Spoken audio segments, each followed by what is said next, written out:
Glad everybody came to the first service today. Thank you all for being here. It's a great day to be at church. We're getting ready for spring and getting ready for warmer weather. Anybody excited about that? Me either. Like I'm really not.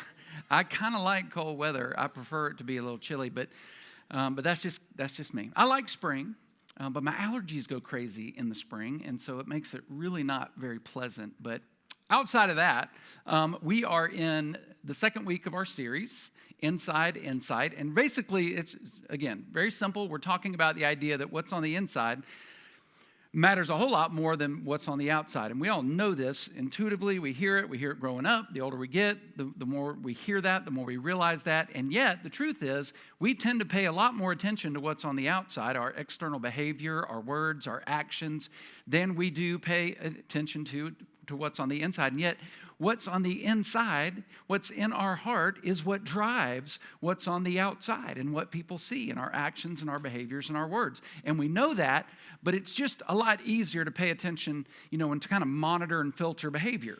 Am I right? I mean, that's just what we pay attention to, especially, at the beginning of the year. We're thinking about habits and external behaviors and how we look and all of those things. And we forget that maybe what's really driving all of that is what is in here. And so if we learn to pay attention to and monitor what is actually lodged in our heart, then we can begin to actually make a difference in our lives. And if we don't, if left unmonitored, we will end up hurting ourselves. We'll destroy relationships. We'll hurt the people around us, potentially destroy the direction, the quality of our lives. And I don't want that to happen. And I don't think you do either. Well, this past Thursday was a special day in the life of Alabamian hunters. And if you're a hunter in Alabama, then you know it marked the end of deer season. Anybody realize that? Raise your hand if you knew that. Hunters in here. Well, it's difficult, because it was a sad day for hunters, but I'm telling you, it's a happy day for my wife, if you couldn't tell. Matter of fact, she's considering the idea of petitioning for a national holiday for February 11th to help celebrate the glorious day when it is over. But for us, if you like to hunt, there's just something about it. And if you've been around for any length of time, then I like to hunt. But what I've realized over the last few years is that what I really like to do is to bow hunt. I like to hunt with a bow. Now, I'm not the naturalist, okay? I'm not compound, I'm not like a, long bow, recurve bow kind of guy with just all the simple, things. I'm not that good. Like, I'm not very good at it, but I do love to bow hunt. I use a compound bow, and that's what I like to do most of the time. But as with anything else, I want to get better and better at it because it is a difficult craft. Like, there's just something about bow hunting that for me, it's just a little bit more satisfying than the process because you have to get everything just going and clicking right. You got to get a lot closer to the animal than you do with a gun, and you've got to have the wind just right, and you've got to be extra quiet and extra still, and then you've got to go through all of the motions. If you get all of those things right, you've got to be able to draw your bow quietly enough and have everything just right, and then know exactly where to put your pin on the animal in order to make a good ethical shot at the right distance and know which pin to choose. And so all of those things have to come kind of get factored in. But then, all of those things can be right, but you still have to make a really good shot in order for it to be a kill, which is ultimately what you want, and as quickly as possible. And so I like all of that, and I like the strategy and the tactics and getting better and all of those things. Well, as with anything else, and this, it's your own version of this, your hobby, your career, your work, whatever it is. But when you're really interested in something, you tend to gravitate towards things, about it. You want to read about it. You want to watch videos about it. And so I'm that guy, I'm the guy that, makes the hunting industry go. I like to watch the videos and how to do this and how to get better and think about this. And it's always just the tiniest of little details and always looking at new products and new ways to get better at what I do.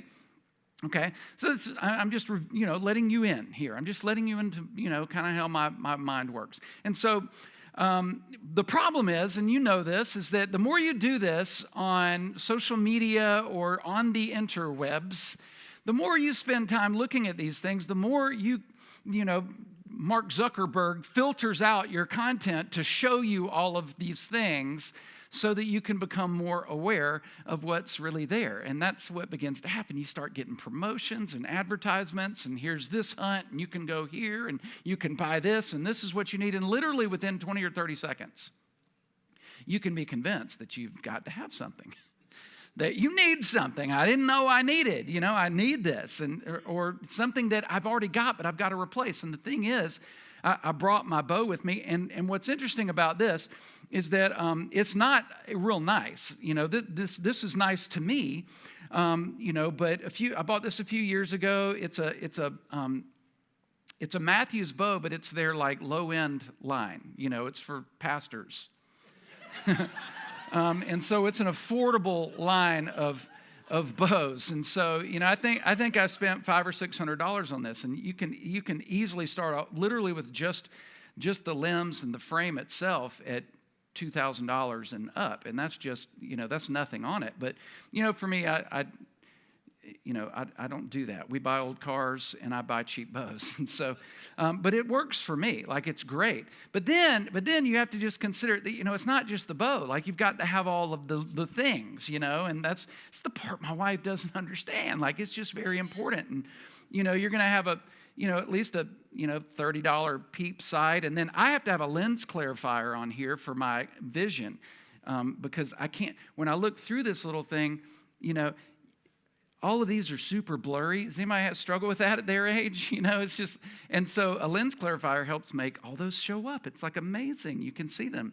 But that's another, $40 or so, depending on how, what kind you get. And I'm low end, okay? Like I buy kind of low to middle range. Like, you can spend a lot more than I do, I assure you. But you got to have a good release, and some people spend $150 just on the release to be able to pull this thing back, and there's all different reasons for that. But then you've got a rest where the arrow goes, and this is a drop-off rest. And so it actually, when you pull the thing back, like, this little thing pops up. It's awesome, and it pulls your arrow up, and it's nice and quiet. And then you've got to have a good sight, another 150 or so for the sight. And then you've got this cool little pin light so that when it gets dark, and that's not super expensive, but it's a helpful little tool. Can you see that come on there? Can anybody see that? No? Oh, it's not. It's there. I promise. But it helps light up your little pins, and let's see what else. Oh, well, then you've got to have a good quiver, and my quiver has a cool little light on it, and that helps you when you're walking at night, and you can see, and it's a green light, and that's great. But it holds your arrows, and the arrows themselves, just, 6 of these arrows that have to be the right weight, depending on how you've got your bow set up, the right weight and the right diameter. Those are all, part of the tension that's, on your strings. And I shoot mine at about 60 pounds. And these are all the things you got to think about. And then, but just 6 arrows, you'll spend $75 or $80. And that doesn't include lighted nocks that you've got to have. You've got to have these lighted little nocks here so that when you shoot it in the evening hours, you can see where your arrow goes. It's great. And typically, though, it just comes with, it comes with the fletching on the end. And so you're just getting, but then you've got to have broadheads. And so, and you want to have a, variety. So you may have mechanical broadheads that move and expand, expandables, some people call them, or you've got to have a fixed broadhead, shooting through bone. And there's just all kinds of scenarios, right? And so, and you're going to spend $30, $35, $40 just for 3 broadheads. And so you can see, and then a stabilizer, and this is a predator hunting advantage here. And so this is actually a light that I can click on. Yeah, that I can click on when I'm hunting at night, not deer, mind you. Did everybody heard that? Heath, you heard that, right? But you can hunt predators at night with that. I like it.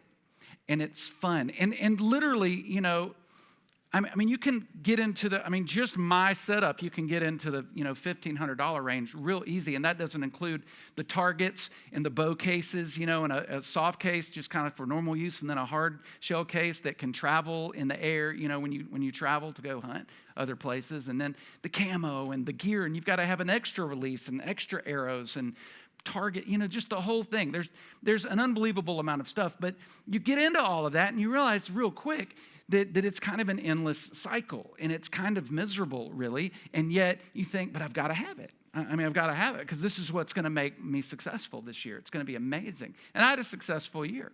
I really did. But I'm telling you, 20 or 30 seconds, and it's like, oh, so these arrows that were the thing that I needed a couple of years ago are now the arrows that I don't need anymore. It's like, no, I need this kind of arrow. I need a lighter arrow. I need a heavier arrow. I need a faster arrow. I need and all of these things go in. And I'm picking on myself today and I don't mind doing that because the truth is everybody has their thing.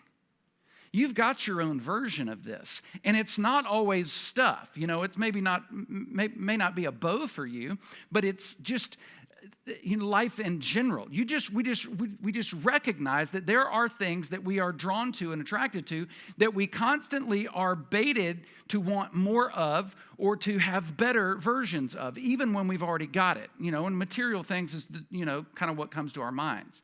It's what is the most obvious. But the reason this has become such an epidemic over especially the last 10 or 20 years, is because of the internet, which has created and heightened awareness.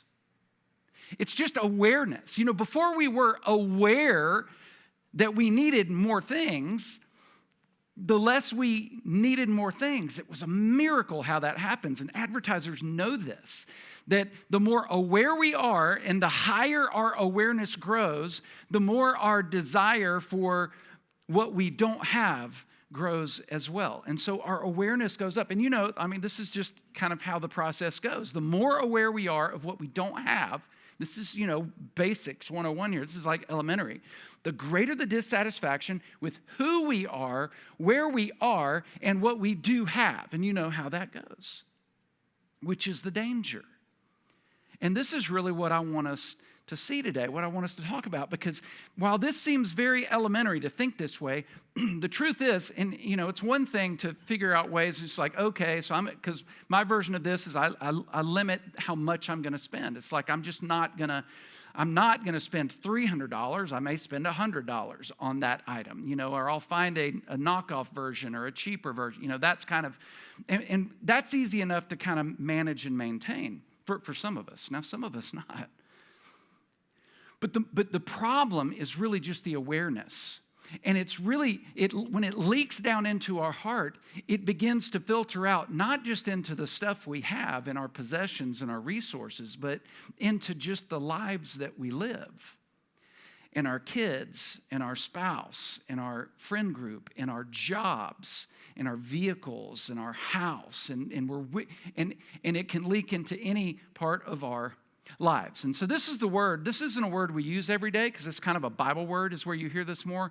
But the word that I want to make sure that we're talking about today, that we all sense, whether we use this word or not, is the word envy. Envy is really the issue here. Now, envy is one of those words we kind of get confused because it's not what we think about. When we deal with envy, this isn't the word that we typically use. We typically say what? We say we're jealous, right? That's how we say it. But jealousy really is this: fear of losing something or someone you already have. Okay, there is kind of a distinction here. It's the boyfriend who's really jealous of his girlfriend, for talking to another guy. That's jealousy. Or, it's typically, has to do with our relationships. It's a person. Or it's your BFF finds a new BFF and you're jealous about it. And so that's jealousy, and it's usually something that we already have and we fear losing it. We fear and so we hang on and we're jealous for that. Envy, on the other hand, is this. It's wanting what other people have, including money, possessions, that's part of it, but also personal qualities, characteristics, achievements, and on and on. That's envy. Envy is what is created inside of us when we see what others have that we don't have, or that we do have, but it's not as good. Envy is what is created by constantly looking for more and better. Envy is well, I see what they have and I see what I don't have, and so therefore I need that or I want that, but if I can't afford it, then I'm just going to tear them down for being the ones who have it. Whatever it is, and it's not just stuff and I can't afford that stuff, but it's really just the light. They have a better education. They've got, better kids, smarter kids, go to better colleges because they can afford it, and they, and on and on and on. And so we find ourselves envious. And here's the thing. There's no getting rid of the tendency to envy, because we all are going to experience that. That's just human sinful nature. It is in us. But the danger is when envy begins to settle into our heart, it can damage us and destroy our lives. That's the danger of envy. Because envy leaks in, and we become very dissatisfied. We become dissatisfied. In other words, matter of fact, no matter how much we do accumulate or get better, and the more of the better that we have, because we've become so aware of everything and everybody, and we see everybody's highlight reel, and so we must, I want their life, or I want, what they have. I want to experience what they're experiencing. My life would be better then. And the more we actually move in that direction, because envy has gotten into our heart, the more dissatisfied we become. And when that happens, you know how this works. We end up depressed. We become very standoffish. We're unhappy with everything. And as a matter of fact, other people no longer really want to be around you. They don't want to spend a lot of time with you because they don't feel like they're enough for you. They don't measure up anymore because, you're not good enough. You're not good enough for them. You're not everything that they need you to be. And so, why would you want to spend time with people like that? And we end up looking at other people's husbands and thinking, well, goodness, he loves his wife a whole lot better than my husband loves me, or he treats her great, like a princess, way better than my husband treats me, or my husband, he just doesn't make enough money. Or, on the other hand, it's maybe my wife, she's just not as attractive, anymore as, and that guy, look at his wife. She keeps care of herself. And my wife just doesn't keep house the way his wife does. And, if mine did, my life would be better, and, everything would look different, and it's just better. Or this is what happens when our kids, it's like we take our kids and they're not busy enough when they're elementary students. And so we just, decide they need to do everything. We don't want them to miss opportunities. And so we keep their calendar full for the, from one season to the next. And it's, every activity under the sun, because we don't want them to miss opportunities to be the smartest or be the best, or, to achieve and to do great things. And it's like, okay, but that's, I'm not supposed to, I want to give them opportunities. I get it. But when the goal is because I want them to be better than their kids, like if we're being honest, that's part of it. And we want, we filter that into our news feed, into our social media, and we know what's really there and what's driving that if we're being willing to be honest. And so we find, we wind up, we're constantly getting, updating our wardrobe and our phone and buying a vehicle that we can't afford, and, moving houses because, this one will be nice, or it's in that neighborhood, or, I want it to be on the street so that when people drive by, they can see it, or, constantly changing the way we cut our hair, whatever it is. There is always, always, always a constant need for more, because that's what envy creates, is dissatisfaction. And this is what is true. When there's envy in your heart, there's always someone or someone somewhere who has more than what you have. Always. There's going to be better. There's going to be more. They're going to seem happier. They're going to seem like they have more fun. They take better vacations. They drive better cars. They do better things with their lives. And when envy gets into our hearts, we become very dissatisfied with our lives. And ultimately, here is the danger, and it's why we're talking about this today. Because eventually it will destroy your heart. It will lodge itself in your heart, and it will destroy your heart, which ultimately will damage relationships. It will determine and affect your behavior and your words, the way you handle people and relationships and treat people, the direction that you go, the drive that you take, the drive that you have to do and to accomplish and to sacrifice family time for more work time so that you can get ahead. All of those things filter into this. That's why we want to talk about it. But there is some hope, because we don't always end up at envy accidentally. There is a cycle, there's a process. And it's a cycle of comparison that leads you there.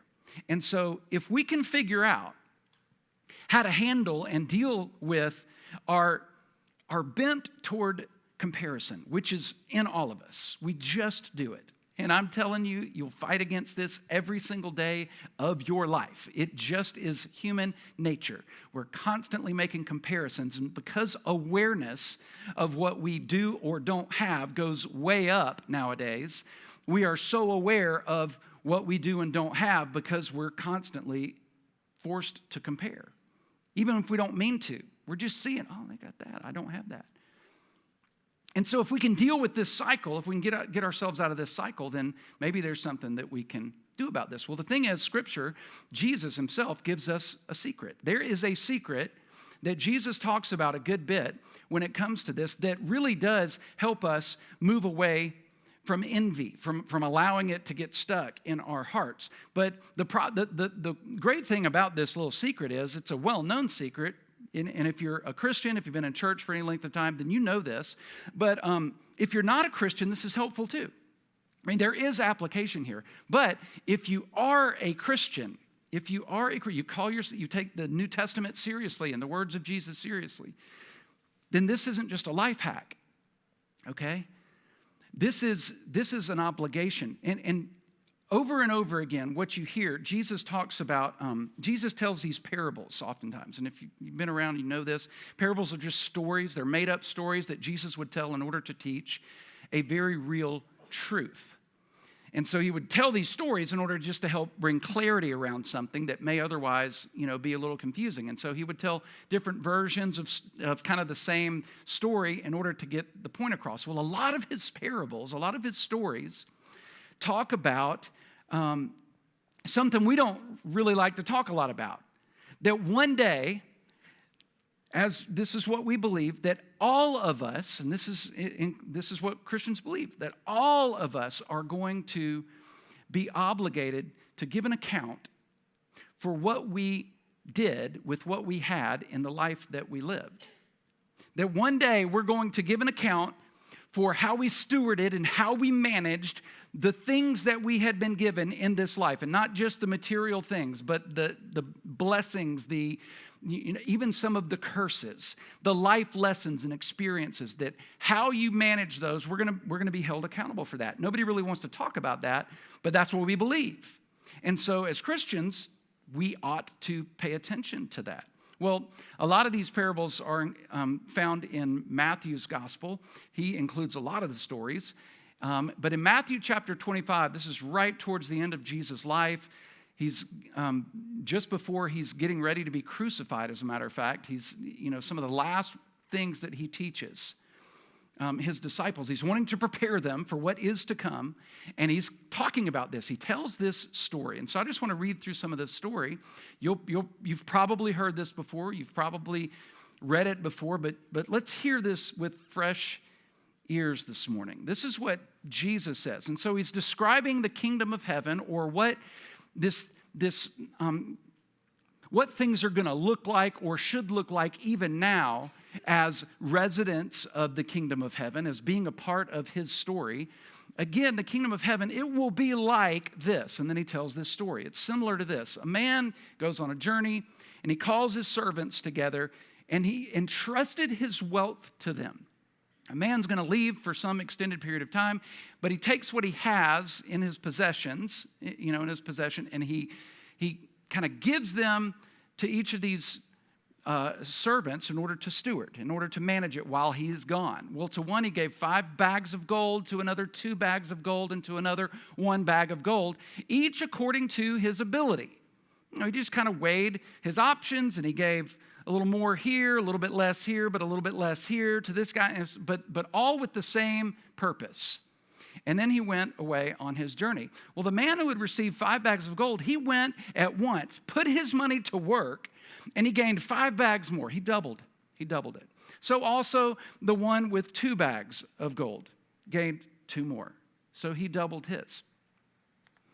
But the man who had received 1 bag, he went off and he dug a hole in the ground and he hid his master's money.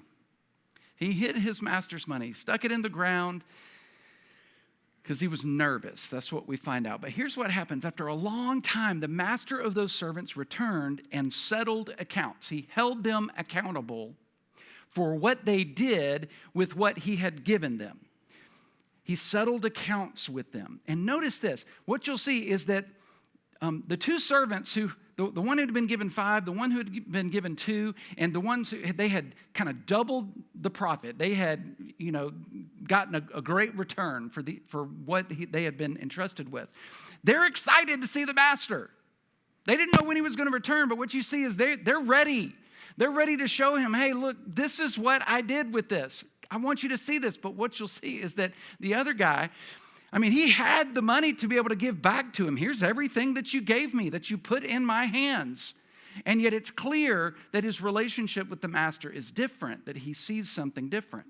Well, his master replied, well done, good and faithful servant, to these 2 guys. This one first to the one who had the 5.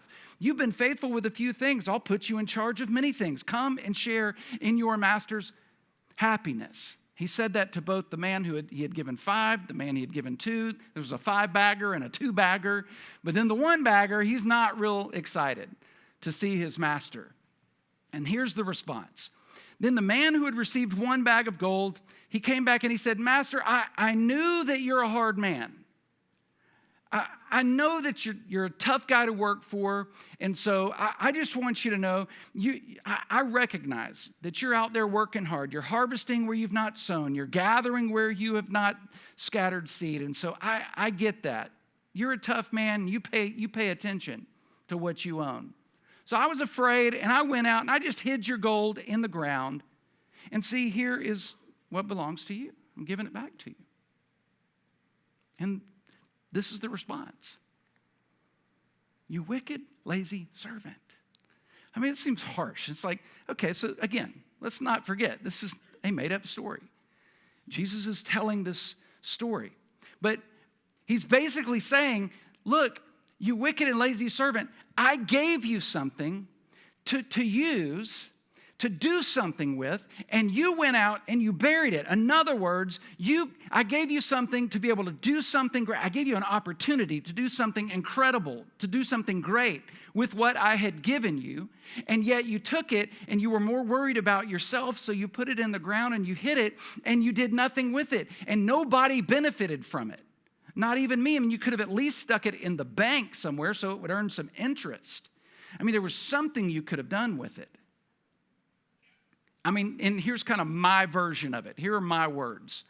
You wasted your opportunity to do something great with what I entrusted you with. You wasted an opportunity to do something great with what I entrusted you with. Now, here's what you need to hear. This is not a parable about the end of life. Okay? This isn't a parable about, heaven and hell and where you're going to go one day when you die. Okay, this is a parable about being accountable to the things you've been given in this life. That's what this is about. See, we read that and we're thinking, okay, so this is something about, one day way down the road, and if I was a good person or a bad person and where I'm going to go. That's not what Jesus is talking about in this story. He's making it real clear that you and I are all given different levels of opportunities to make a difference in this life, in the lives of other people, and we're going to be accountable for how we do that, or what we do with it, or whether we do anything with it at all. And we're all going to be held accountable for this. Here's the truth in this. We will all give an account. We will all give an account for how wisely we invested, who we are, where we are, and what we do have into the lives of others. And here's the thing. This is what we got to understand. It's not about a bow. It's not about your possessions. It's not about how wealthy you are or how talented you are or how amazing you are or how much you think you do or don't have to offer. This isn't for the rich and the famous and the influential. This is for everybody. It's like, because our thought is, and this is kind of my thought too, when I would, if I was to read through something like this, I would, I start dealing with the same thoughts. You may be thinking, you know what? That's just the problem. Because I look around, I recognize, because I'm so aware, I'm so doggone aware of what everybody else has and how amazing they are, and they're so qualified, and they've got so much to offer, and they're amazing, and I'm just telling you, you're talking about the reason here that I struggle with envy. Is because I'm not qualified. I can't do anything with it. And it's like that one bagger, he's thinking, it's like, I've just got this little bit here, and it's really not much to offer, so I'd rather just kind of put it in the ground. In other words, I'm not that worried about trying to make a difference in other people's lives. I just want to manage what I've got for myself. Which is the danger. Which ultimately is what Jesus is alluding to, is that will create a life of comparison, which leads to envy, which leads to selfishness, because it's all about you, and utter dissatisfaction, just unhappiness. But here's what I want to make sure you hear. If you feel that way, I get it. I know it's like, I'm just not qualified. I don't have anything to offer. Like, I don't have anything. I don't have resources. I got bills up to my eyeballs. I'm in debt. I'm still paying off school. Like, I've got a school loan name, and I've got a name for my school loan because he's been around so long. He's like a part of the family. Anybody feel that way? We know about that. Or I'm not talented. Or I'm at best like an average Joe. Let me just say this. That is the enemy of envy speaking to you. And it is a lie. Let me tell you what the truth is. It is your joys, your struggles, your successes, your failures, your talents, your flaws, and everything in between. They do not qualify or disqualify you. Do you know what they do? They equip you, period. I don't care who you are, and you've been struggling, whether it's your marriage of 50 blessed, wonderful years, or the fact that you've been divorced 3 times and the third one didn't go in that well. Whether you raised wonderful, amazing, smart, brilliant kids, or the fact that you were never able to have children of your own. Or maybe it's that you've been super successful and had business ventures and have done really well for yourself, and you've invested wisely and done smart things. Or also the fact that you made some errors in the past and you lost money along the way. When it comes to your relationships, how you've handled them, the tension, the conflict, the good and the bad and the ugly, the business ventures, the ones that made it, the ones that failed, the way that you handle your spirituality, whether you ran for yourself, kind of ran your own race for a long time, and then maybe you turned back, or maybe just vice versa, and you've been whatever it is. Let me just be real clear. Everybody here is a perfect collection of all of those life experiences that make you valuable to the people around you. Those are the very things that make you qualified to be able to speak into somebody else's life. You just don't realize it because we're struggling with some envy in our hearts, and we don't use that word. That's not the word we use, but it's those just the little thoughts. It's the way you see. You don't get excited about your brother-in-law's successes. You don't get excited about your long-lost friend who, you hadn't seen in forever, and they're just doing really well and have a marriage that works, and you're in your second one, and it's not going great, and you're a little bit, you're not happy for them. You say you are, but you're really not. And we know it. And we see it. And when you're, the more aware you are of it, that's when it begins to reveal itself, because it just kind of creeps in. And if it's in your heart, then it's going to eventually leak out. And it's going to hurt you, and it's going to hurt the people around you.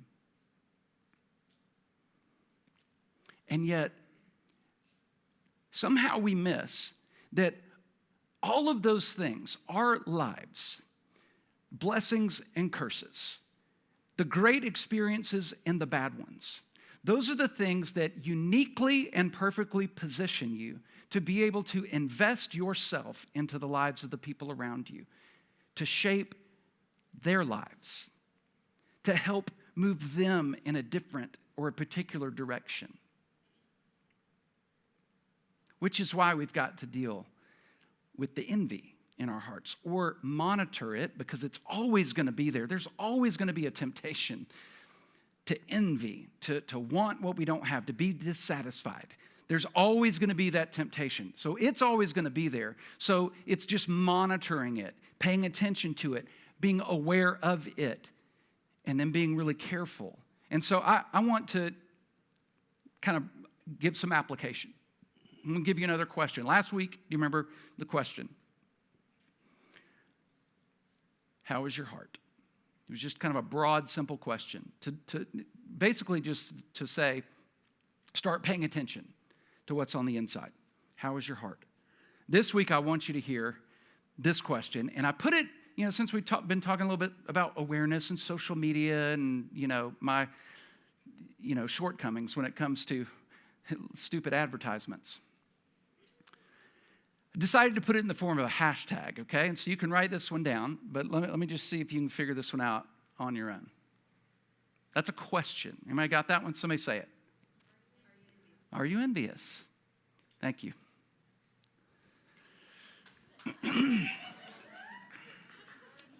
You can use that.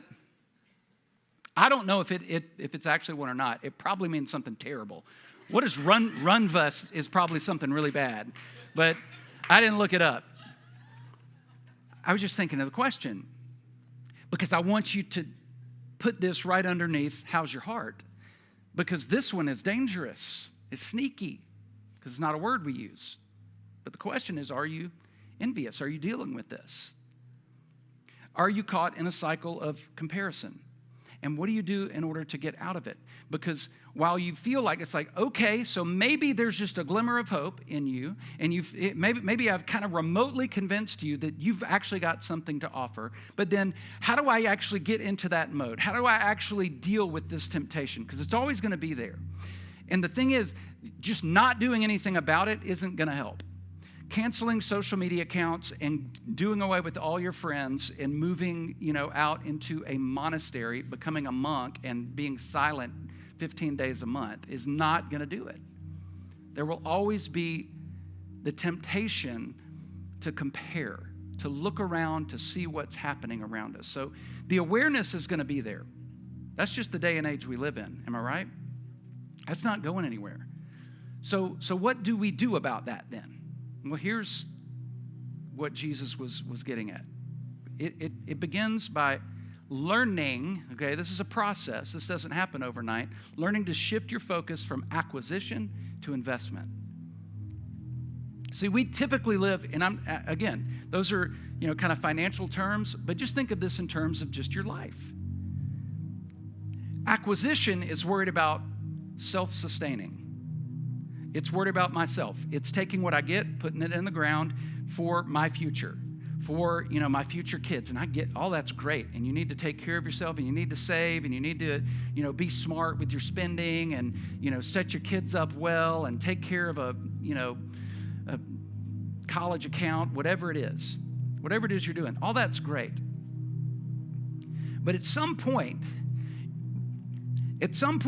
your life has to get beyond acquiring for the sake of self-fulfillment and self-sustaining, and move into a direction of like, I'm thinking about what this is going to allow me to do in order to invest and make a difference in somebody else's life.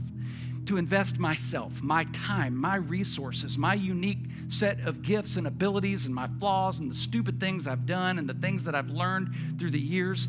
I have an opportunity to invest that. And so here's the thing. Since it's not really about acquisition, guess what? You're not going to be held accountable one day for how much you did or didn't acquire. Okay? So it's not like, so you have to be really poor. That's not what I'm saying. I'm saying get filthy rich if you have to, but shift your focus to the sense of, I have the ability and the position and the wits about me to be able to get filthy rich so that I can make a difference in other people's lives. That's the shift. That's the investment. And so it doesn't matter whether you got a lot or you got a little or you're super talented or you're just not really, you're just kind of, it doesn't matter, because your focus is, how can I invest myself in order to make a difference in somebody else's life? How can I invest what I do have? Who I am, where I am, the position I'm in now, what I do have now. How can I use that to invest in somebody else's life? You see, a life of acquisition is a waste, but a life of investment is forever.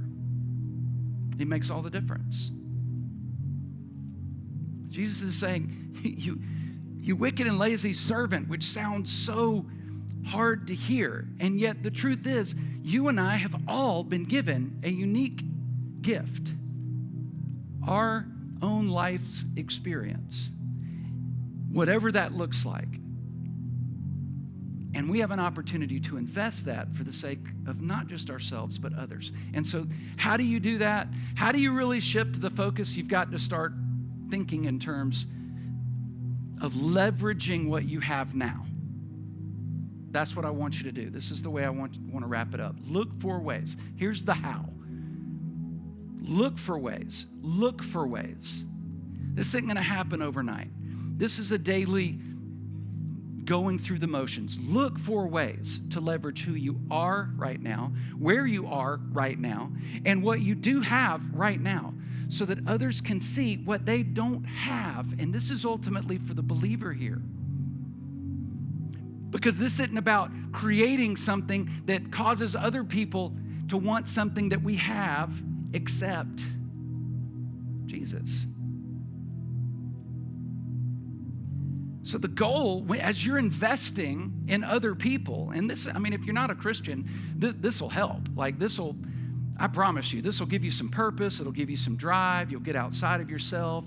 But for the believer, it really has one purpose and one goal. And it's not just a life of fulfillment and happiness.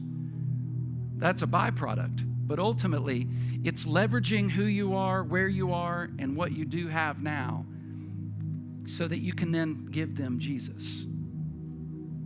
That's the goal. You want them to see what they don't have and then offer them what they need more than anything else. And maybe there are some of you in here today and you realize that's the part I'm missing. Because it's this part ultimately that gives you this purpose, that gives you something beyond this life to invest in, to think about. That's what makes it a forever investment. Would you bow your heads with me? Can I just give you that opportunity? Whether you're online, watching online today or later, right now, or if you're in the room today, I want to give you an opportunity to receive that gift, the gift of Jesus, because that's the component, that's the missing piece. And I want to be able to invest in you in that way.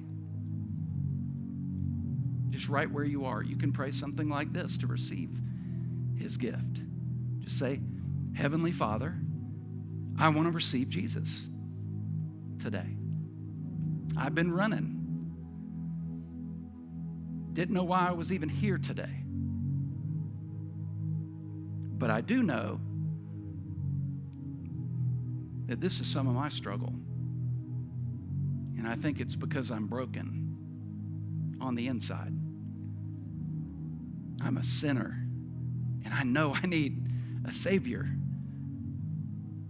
to fill me, to give me life. And I believe his name is Jesus.